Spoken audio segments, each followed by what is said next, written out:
ஆண்டவரும் இரட்சகருமாகிய இயேசு கிறிஸ்துவின் நாமத்தினாலே உங்களை வாழ்த்துகிறேன்.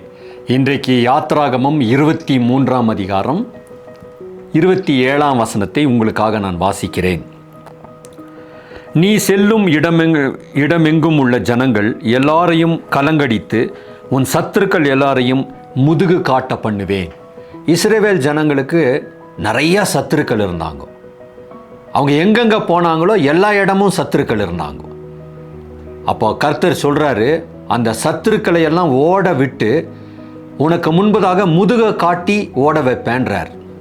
நம்முடைய வாழ்க்கையில் கூட நிறைய சத்துருக்களை நம்ம பார்க்கலாம். இனம் புரியாத சத்துருக்கள் எல்லாம் நம்ம வாழ்க்கையில் வராங்க. நம்ம நல்லது தான் பண்ணியிருப்போம், ஆனால் அவங்க நம்மளுக்கு சத்துருவாக மாறிடுவாங்க. என்னன்னே ஒன்றுமே புரியாது பாருங்க.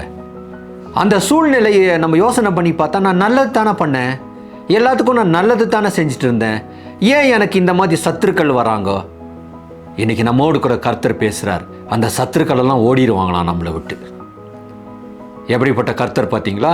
என்ன வகையான சத்துருவாக இருந்தாலும் சரி, அதை கர்த்தர் நமக்கு முன்னதாக ஓட விடுவார், முதுகு காட்ட பண்ணுவார். பயப்படாதீங்க, கர்த்தர் பெரியவர். ஆமென். அவரை நம்பலாமா? அவரை இறுக பிடிச்சுக்கலாமா? ஜெபிக்கலாங்களா? பரிசுத்தமுள்ள நல்ல பிதாவே, என்னை சுற்றிலும் சத்துருக்கள் இருக்கிறாங்க சுவாமி, ஆனால் எல்லா சத்துருக்களையும் கலங்கடித்து அவர்களை துரத்தி என்னை சமாதானமாக வாழ வைப்பீரப்பா. அவர்களுக்கு முன்பதாக என்னை வெட்கப்படுத்த மாட்டீர், என்னை கம்பீரமாய் நடக்க வைப்பீர் சுவாமி. உமக்கு ஸ்தோத்திரம். இயேசுவின் நாமத்தில் நன்றி செலுத்தி ஜெபிக்கிறேன் பிதாவே. ஆமேன்.